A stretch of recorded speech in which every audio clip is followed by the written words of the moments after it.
বৃন্দাবনে এলাম, দেখব কৃষ্ণের রূপ। বিকেল বেলায় আমার রাধারানী কাঁখে কলসি নিয়ে যমুনার ঘাটে জল আনতে গেছে, আর এদিক ওদিক তাকিয়ে তাকিয়ে রাধারানী দেখছে আমাকে কেউ দেখছে না তো। ঘরের কুলবধূ আমি, একা এসছি যমুনার ঘাটে জল নিতে, কেউ যদি আমায় দেখে দোষটা পুরুষের হবে না, দোষটা আমারই হবে। তখনকার দিনে পুরুষরা, পুরুষতান্ত্রিক সমাজে যত দোষ ওই মেয়েদেরই ছিল, মানে সমাজের যত দোষ মেয়েদের থাকবে, সেটা এখনো কিছু কিছু ক্ষেত্রে আছে, তবে খুব ক্ষেত্রে নেই। কেননা এখনকার দিনে অনেকটা বেশি নারীদের স্বাধীনতা নারীরা অনেকটা পেয়েছে। নারী স্বাধীনতার আন্দোলনে আমাদের কলিযুগের মহাপ্রভুই কিন্তু প্রথম। কেননা মহাপ্রভুই নিজে বলেছেন যে মেয়েদেরকে এইভাবে ঘরের মধ্যে বেঁধে রেখে শুধু ঘরের কাজ করিও না, তাদেরকেও তোমরা হরিনাম শুনতে বাইরে পাঠাও, তারাও কীর্তন শুনুক, তারাও জ্ঞানের অধিকারী হোক। আর আগেকার দিনের আমাদের শাস্ত্রে নারীদের শিক্ষার অনেক অগ্রাধিকার ছিল। হরি বল। তো সেই রাধারানী জল ভরছে আর দেখছে যে আমাকে কেউ দেখছে কিনা, চারিদিকে দেখছে। দেখতে দেখতে দেখতে দেখতে রাধারানীর হঠাৎ নয়ন পড়েছে কদম গাছের তলায়। কদম গাছের তলায় যেই রাধারানী তাকিয়েছে, দেখছে ভুবন ভোলানো রূপের ডালি নিয়ে কদম গাছের গায়ে হেলান দিয়ে আমার গোবিন্দ জগতের বিরাট বড় রূপের ডালি নিয়ে দাঁড়িয়ে রয়েছে। অধরে মুরলী ধরে, অধরে বংশী নিয়ে তিনি আজকে দাঁড়িয়ে রয়েছেন। যেই রাধারানীর নয়নটা ওই কৃষ্ণের দিকে পড়েছে, ব্যাস, যে জলটা তিনি ভরছিলেন সোনার কলসিতে, সে সোনার কলসি কখন ভেসে যমুনার জলে চলে গেছে।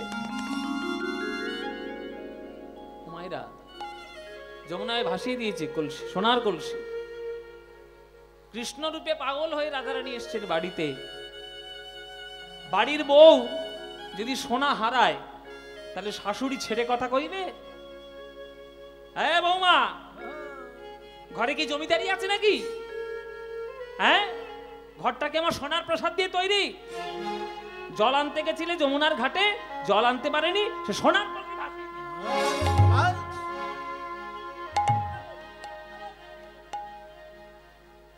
জটিলা এসে রাধারানীর উপর অম্বিতম্বি করছে।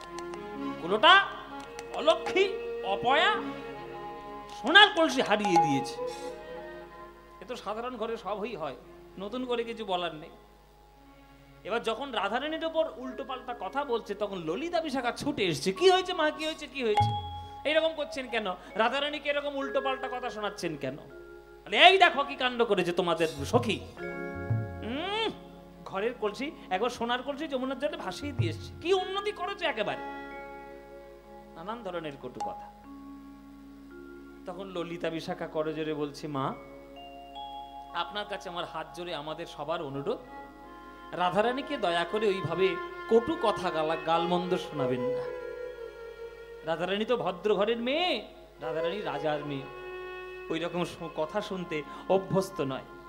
শুনুন মা, আমরা রাধারানী কোথায় সোনার কলসি হারিয়েছে আমরা একটু খুঁজে দেখি, পাওয়া যদি যায় খুবই ভালো, আর যদি পাওয়া না যায় তাহলে রাধারানীর বাবার নাম হচ্ছে বৃষভানু রাজা। বৃষভানু রাজাকে বলে আপনার জন্য সোনার কলসি 10টা নিয়ে এসে দেব। আপনি একটা সোনার কলসি হারিয়েছেন, আপনাকে 10টা সোনার কলসি দেওয়া হবে, তাহলে তার আপনার আগের কোনো কারণ থাকবে না।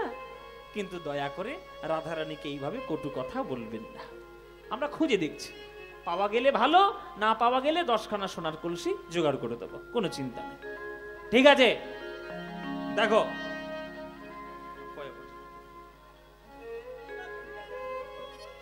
কি গো মায়েরা, বাড়িতে সংসারে যা হয় আর কি, দেখছি দেখছি ব্যবস্থা করছি।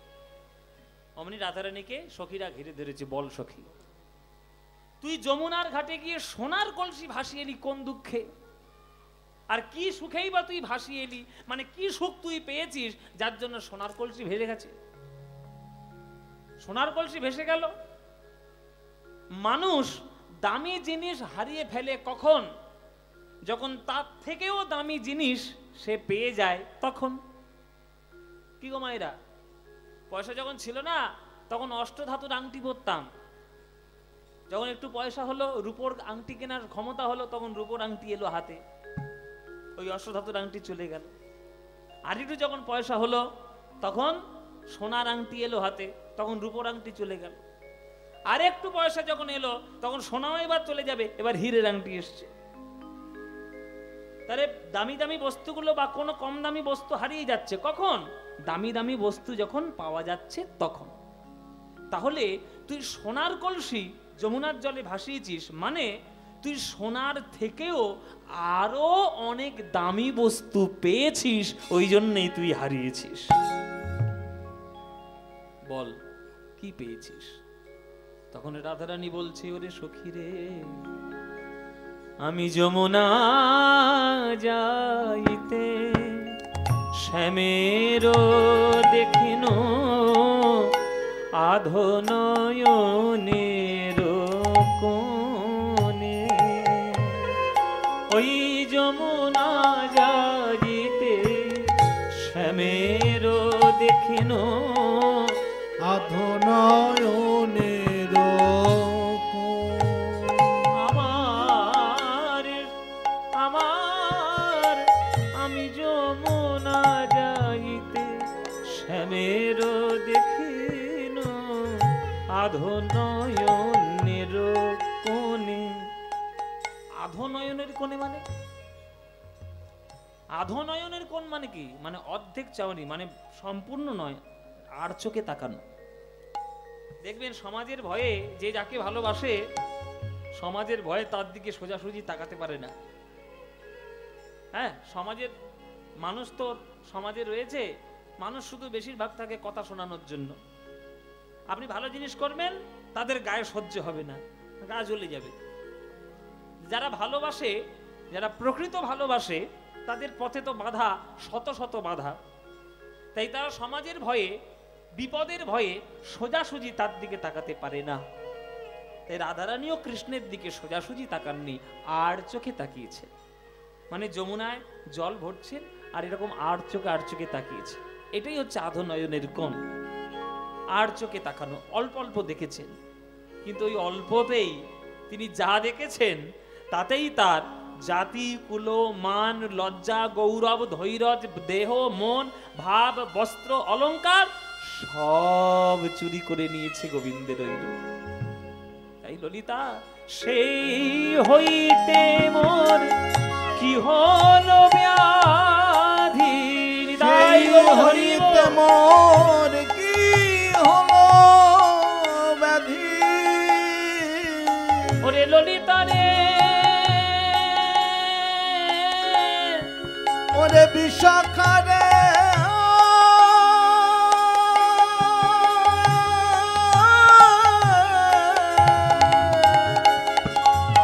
আমি যমুনার ঘাটে গিয়ে দেখে এলাম ভুবন ভোলানো রূপের ডালি নিয়ে আমার গোবিন্দ কদম গাছের তলায় দাঁড়িয়েছিল।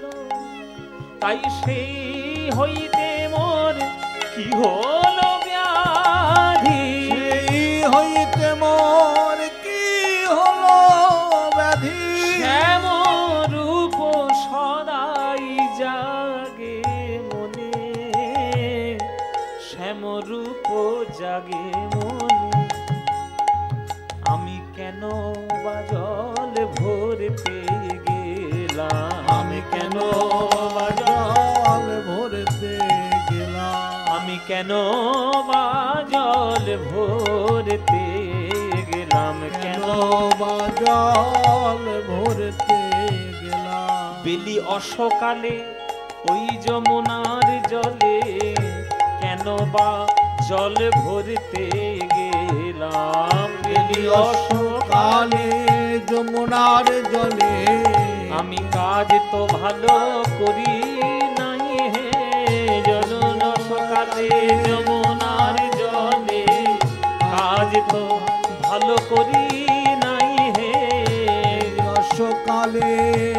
যমুনার জলে কাজ তো ভালো করি নাই। আমি শ্যাম রূপ নয়ন দিয়ে কাজ তো ভালো করি নাই। শ্যাম রূপে নয়ন দিয়ে কাজ তো ভালো করি নাই। আমি কৃষ্ণ রূপে নয়ন দিয়ে ওই যমুনার জলে রেখেলাম শ্যাম রূপের নয়ন ধারে। যমুনার জলে দেখে এলাম কৃষ্ণ রূপে নয়ন দিয়ে। যমুনার জলে দেখে এলাম কৃষ্ণ রূপে নয়ন দিয়ে। কাজ তো ভালো করি নাই, কাজ তো ভালোই করি নাই। আমার বিকেল বেলায় জল ভরতে যাওয়াটা উচিত হয়। ভরছিলাম, ভরতে ভরতে তাকালাম, ব্যাস যা সব বোনা সবার আমার হয়ে গেল। ও মায়েরা, এসব প্রেমের লীলা তো। কেউ যখন কারোর ভালোবাসায় পড়ে তখন চারিদিকে বিচার করে পড়ে, তাকে দেখতে কেমন, তার টাকা আছে কিনা, হ্যাঁ, তার হাতে আইফোন আছে কিনা। প্রেমে যখন কেউ পড়ে সব হয়। প্রেমে কেউ হিসেব নিকেশ করে কেউ পড়ে বাবা? আপনারা যদি প্রেম করতেন তাহলে বুঝতেন, প্রেম করেন নাই তো কি বুঝবেন? এখানে যারা গান শুনছো, প্রেম কারা করেছো হাত তুলে দেখি। কারা কারা প্রেম করেছো হাত তোলো। বাবারা মায়েরা বলছে, বাবা যদি বা প্রেম করে থাকি তোমায় বলবো নাকি প্রেম করেছি কিনা? তোমায় বলবো কেন? দাদা কি আছে বললে কি তোমায় বলবো কেন? প্রেমে যখন কেউ পড়ে সে কি হিসেব নিকেশ করে পড়ে? ভালোবাসা তো পড়া যায় না, ভালোবাসাটা তো হয়ে যায়। কারোর প্রতি কারোর মন বেঁধে যায়, কারোর প্রতি কোনো কিছু মন আটকে যায়। আর মনটা এমন বস্তু, বড় সেন্সিটিভ, খুব সেন্সিটিভ। একবার যদি আটকে যায়, কারোর প্রতি দুর্বল হয়ে যায়, সেই দুর্বলতা ছাড়ানো যায় না। তাহলে জগতের সর্বশ্রেষ্ঠ নায়ক কে? কৃষ্ণ। আর সর্বশ্রেষ্ঠ নায়িকাকে? রাধা। কৃষ্ণ রূপে যার একবারে নয়ন মজে যাবে, আর কি তাকে অন্য কোন রূপের মধ্যে মজানো যাবে? যাবে না। আর জেনে রাখুন মায়েরা ভালো করে, আপনারা জগৎকে ভালোবাসছেন, ভালোবাসুন, খবরদার কৃষ্ণকে কোনোদিন ভালোবাসতে যাবেন না। জীবনে কৃষ্ণকে ভালোবাসবেন না। টাকা পয়সা ব্যাংকে রেখে দিন ঠিকঠাক করে। কারণ কৃষ্ণকে যদি ভালোবেসেছ, কৃষ্ণ তোমার সব চুরি করে নেবে, 100% শিওর, 100% গ্যারান্টি যে কৃষ্ণ সব চুরি করবে। কেননা কৃষ্ণকে আজ পর্যন্ত যে যে ভালোবেসেছে, সারা জীবন চোখের জলে তাকে কাঁদতে হয়েছে, শাস্ত্র তার প্রমাণ আছে। বলুন হ্যাঁ কি না, ঠিক কি না? বলো মায়েরা, কৃষ্ণকে ভালোবেসে রাধারানী হেসেছেন বেশি না কেঁদেছেন বেশি? হ্যাঁ, হেসেছেন না কেঁদেছেন? কেঁদেছেন। রামকে ভালোবেসে সীতা হেসেছেন না কেঁদেছেন? কেঁদেছেন। গৌরাঙ্গকে ভালোবেসে বিষ্ণুপ্রিয়া হেসেছেন না কেঁদেছেন? কেঁদেছেন। মীরাবাই কৃষ্ণকে ভালোবেসে হেসেছেন না কেঁদেছেন? কেঁদেছেন। তাহলে তারা সবাই কাঁদলো, আর তুমি ফুর্তি করতে করতে ভগবান পাবে? হাসতে হাসতে কৃষ্ণকে পাবে? জীবনে পাবে না। কাঁদতে তোমার হবেই। আর কান্নার মতো মানসিক প্রস্তুতি যদি তোমার মধ্যে থাকে, তাহলেই কৃষ্ণকে ভালোবাসো, নইলে ভালোবাসতে যেও না। সে তোমার সব সর্বনাশ করে দেবে, সব চুরি করে নেবে, নিঃস্ব করে দেবে। তাই কৃষ্ণকে ভালোবাসা এত সহজ নয়। তাই রাধারানী কৃষ্ণ রূপে নয়নে দিয়ে রাধারানীর সব নষ্ট হয়ে গেছে। এইবার ললিতা বিশাখা বলছে, বাহ, তা তুই তো তোর নয়ন ভরিয়ে নিয়ে এসেছিস কৃষ্ণ রূপে, তাহলে আমাদেরকে শোনাবি না সেই রূপটা কেমন, কেমন কৃষ্ণকে দেখতে? বলে কেমন, কি করে তোদের বোঝাবো বল? যে কখনো সমুদ্র দেখেনি তাকে কি একটা পুকুর দেখিয়ে বোঝানো যায় যে সমুদ্রটা পুকুরের মতো? বোঝানো যায় না। সমুদ্রকে দেখতে গেলে সমুদ্রের কাছে যেতে হয়, তবে সমুদ্রটা বোঝা যায়। তাই কৃষ্ণকে কেমন দেখতে আমি কেমন করে বলবো বল? তবে হ্যাঁ, এই দুটো চোখে যতটুকু রূপ ধরে নিয়ে এসেছি ততটুকু তোদের কাছে বলছি, দেখ আমার কৃষ্ণ রূপে নয়ন দিয়ে কি দশা।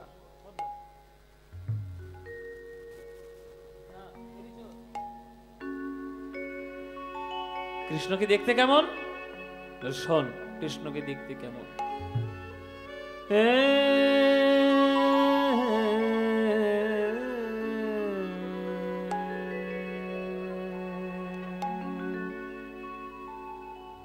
কৃষ্ণের রূপের পদ কত, এ গুণে শেষ করা যাবে না বাবা, এত পদ।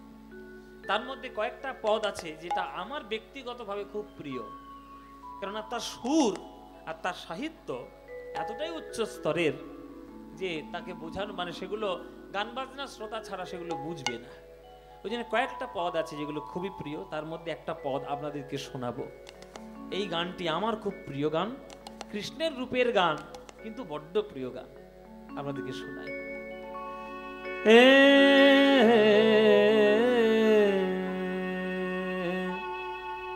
একটা বড় তালের গান, রূপের গান মানেই বড় গান বাবা। ও গো আরে কিবা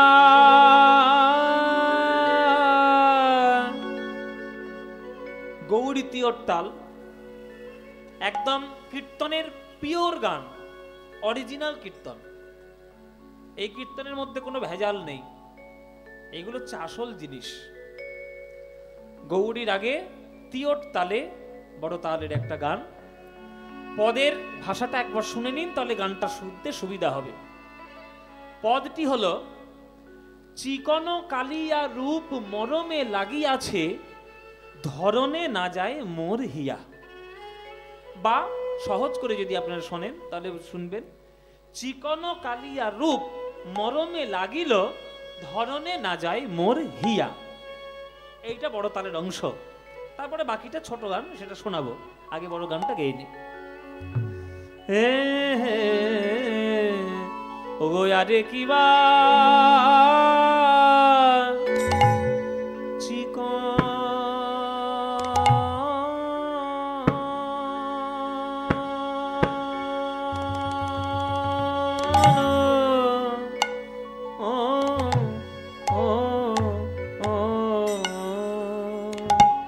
চিকন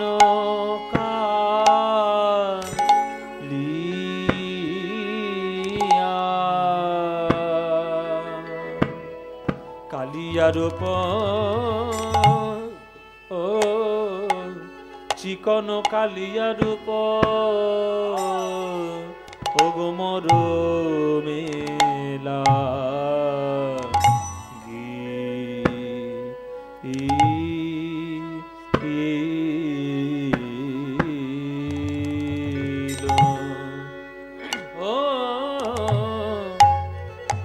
আরে কিবা, ও গো আরে কিবা চিকন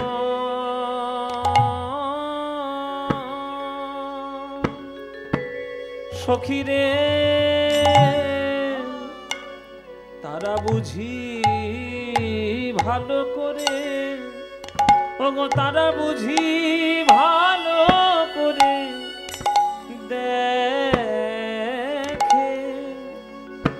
দেখে নাই, দেখে নাই, দেখে নাই গো।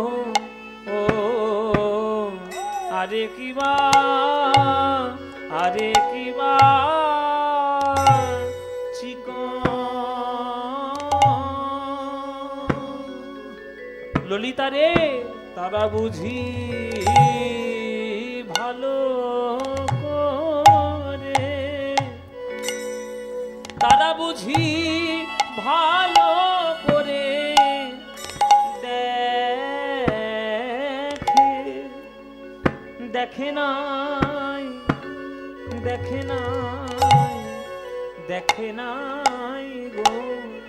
কারা কারা দেখে নাই? ও গো যারা, যারা কৃষ্ণ কালো বলে, গোবিন্দের আলো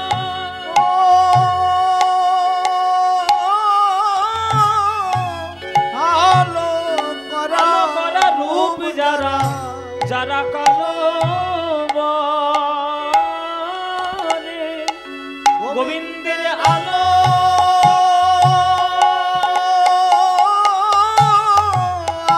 আলো করা রূপ যারা, যারা কালো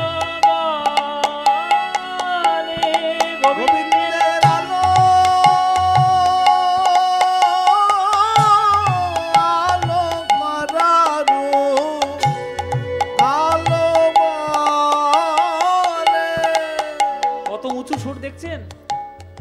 এই এতটা উঁচু সুর ধরে রাখার জন্য রেওয়াজ করতে হয়। শুধু বিকট চিৎকার নয়, সুরের চিৎকার, সুরের একদম লাগানোর পয়েন্টটা থাকতে হবে। গোবিন্দের আলো ওগো আলো করারু যারা কালো বলে, গোবিন্দের আলো ওগো আলো করারু রূপ যারা কালো বলে। গোবিন্দ 1 2 3 4 5 6 7 8 9 10 11 12 13 14 তিওর তাল তো 6 4 4 ছন্দ। আলো করা রূপ যারা কালো বলে, গোবিন্দের আলো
গোবিন্দের আলো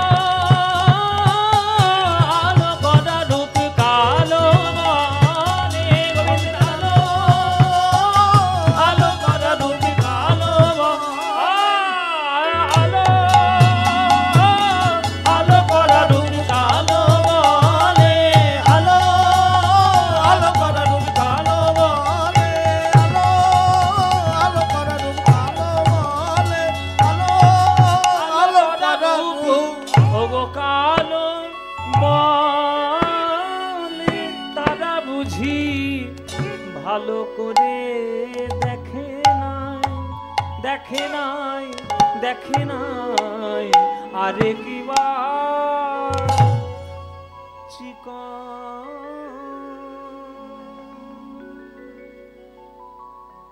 এই যে বড় গান, এই যে কীর্তনের নিজস্ব তাল, নিজস্ব সুর, কারোর কাছ থেকে ধার করা নয়। ধার একজনের কাছ থেকেই করা, ভারতীয় শাস্ত্রীয় সঙ্গীতের থেকে। এইগুলি হচ্ছে আসল জিনিস বাবা।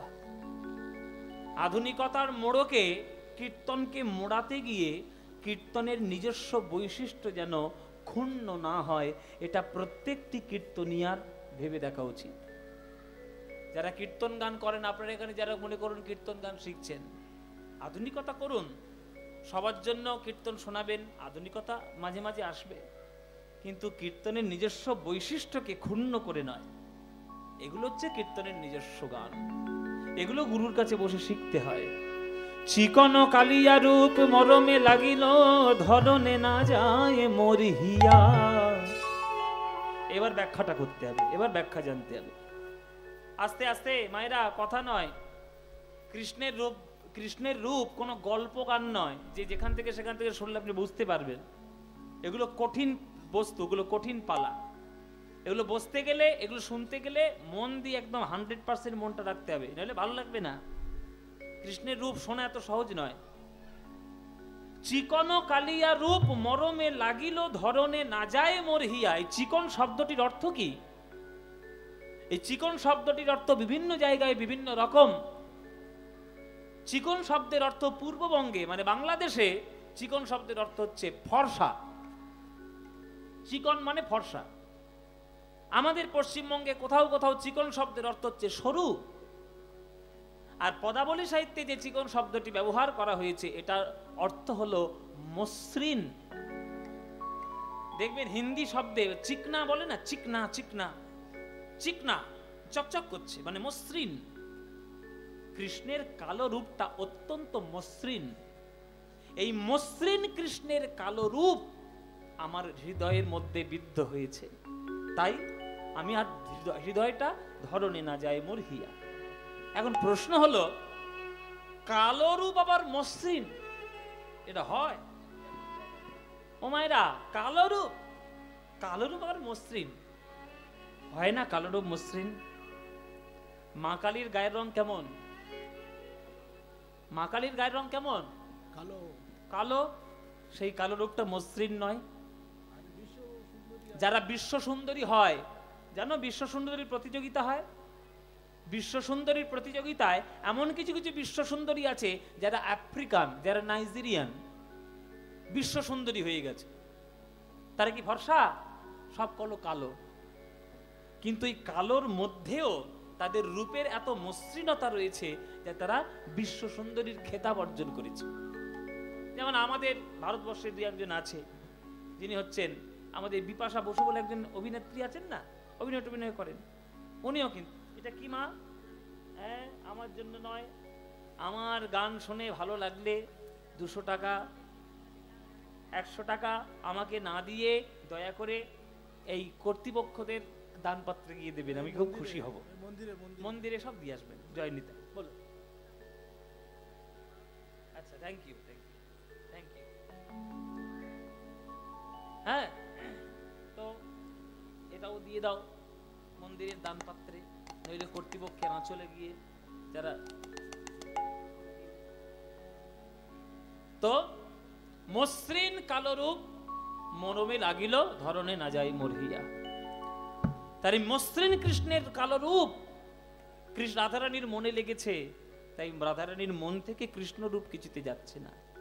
কত চাঁদনী নাড়িয়া বধূর মুখখানি মাঝি আছে গো, কত চাঁদনী নাড়িয়া বধূর মুখখানি মাঝি আছে গো, কত চাঁদনী নাড়িয়া বধূর মুখখানি মাঝি আছে গো, কত চাঁদনী নাড়িয়া বধূর মুখখানি মাঝি আছে গো, না জানি তাই কত সুধা দিয়া, কত সুধা দিয়া, ও কি আহারে না জানি তাই কত সুধা দিয়া, কত সুধা দিয়া।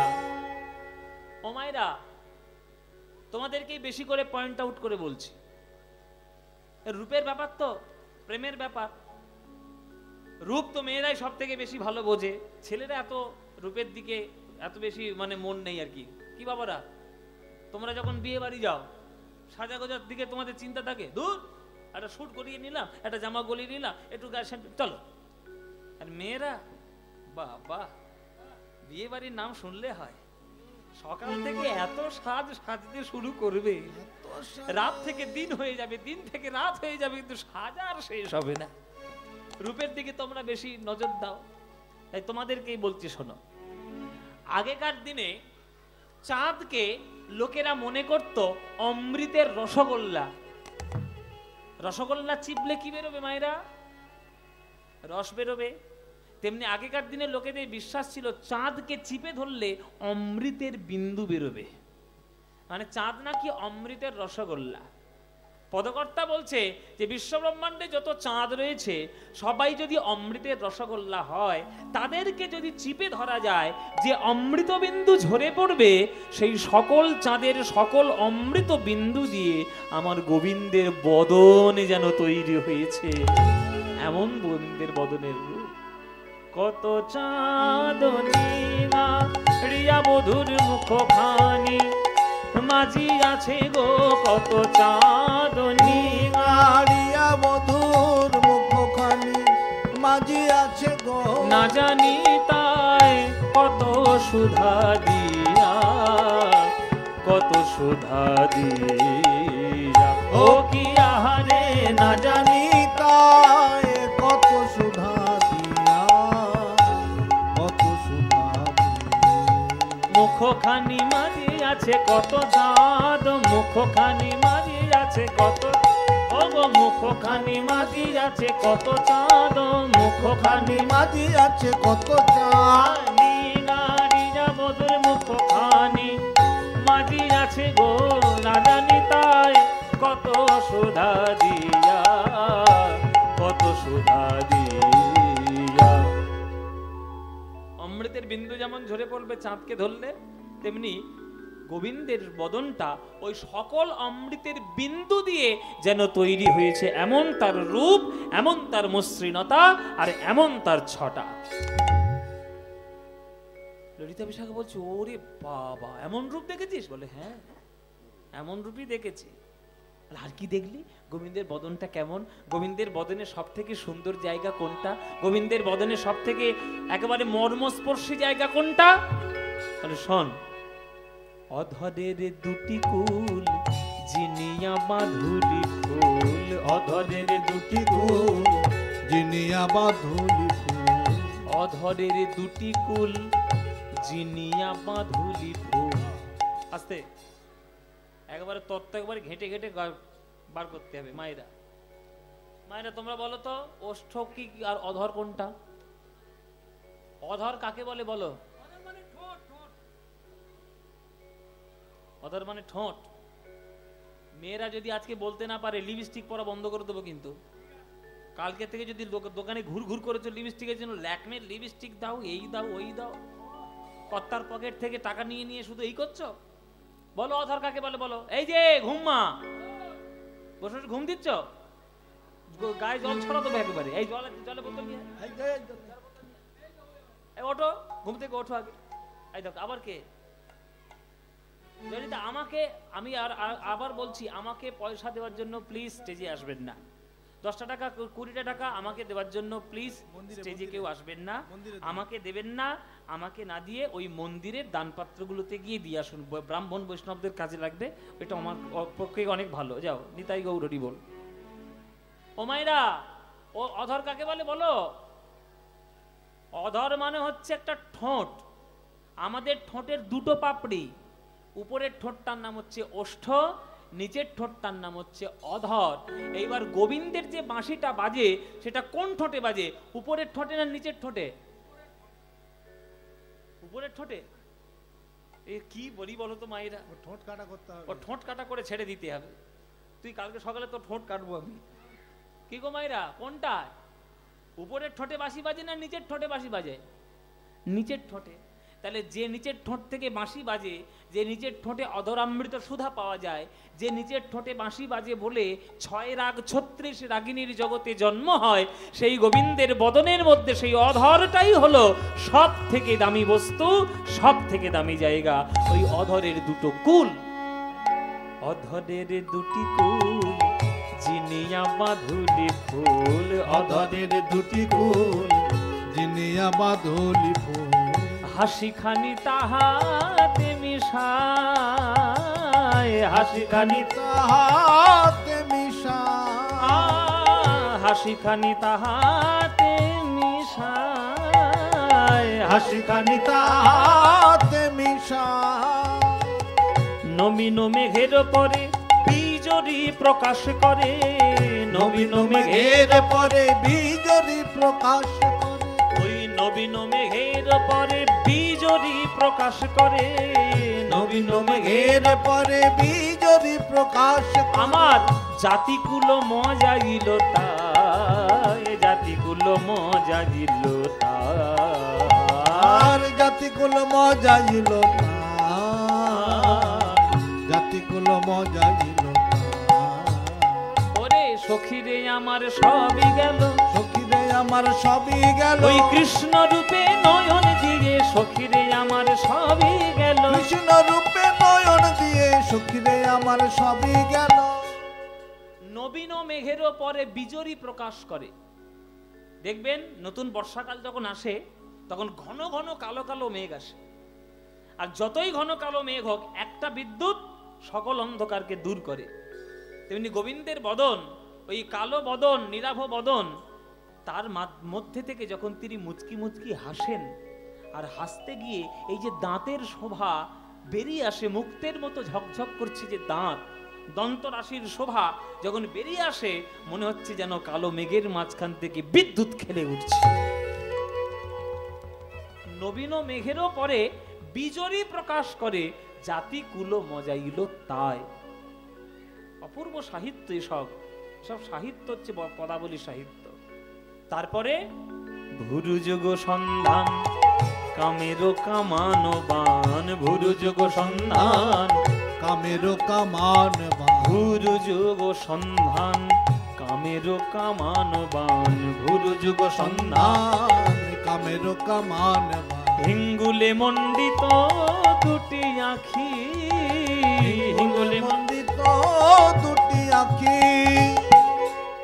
গোবিন্দের ভুরুটা জোড়া ভুরু ছিল তো, মানে এই পার থেকে শুরু হয়েছে এবারে শেষ হয়েছে, জোড়া ভুরু। ওই জোড়া ভুরুটা দূর থেকে দেখে কি মনে হয়? দূর থেকে দেখে মনে হয় যেন একটা ধনুক। ধনুক। আপনাদের এদিকে এমনিতে নন বেঙ্গলি লোক তো প্রচুর থাকে, কিন্তু দেখবেন শীতকালে বিহারিরা কাঁধে তুলোর বস্তা নিয়ে আর লেপ তৈরি করতে আসে না? এখন বোধহয় আসে না আর। হ্যাঁ বাবা, হ্যাঁ আসে এখন। ওই কাঁধে তুলোর বস্তা নিয়ে ধনুকের মতো, দেখবেন ওদের কাঁধে একটা ধনুকের মতো বস্তু থাকে, কি তাই না? সেই তুলোর মধ্যে দেয় আর এই কাঠ দিয়ে এরকম করে মারলে ভিজা তুলোটা ফুলে ওঠে। ওই জন্য বলে না তুলো ধোনা করে ছাড়বো, ওইটা হচ্ছে তুলো ধোনা, মানে তুলোকে ধনে আর কি, মানে এরকম করে মারে ওই ভিজে তুলোটা এবারে তখন ফুলে ওঠে, ওই বালিশ লেপ তৈরি করতে কাজে লাগে, ওই জন্য বলে তুলো।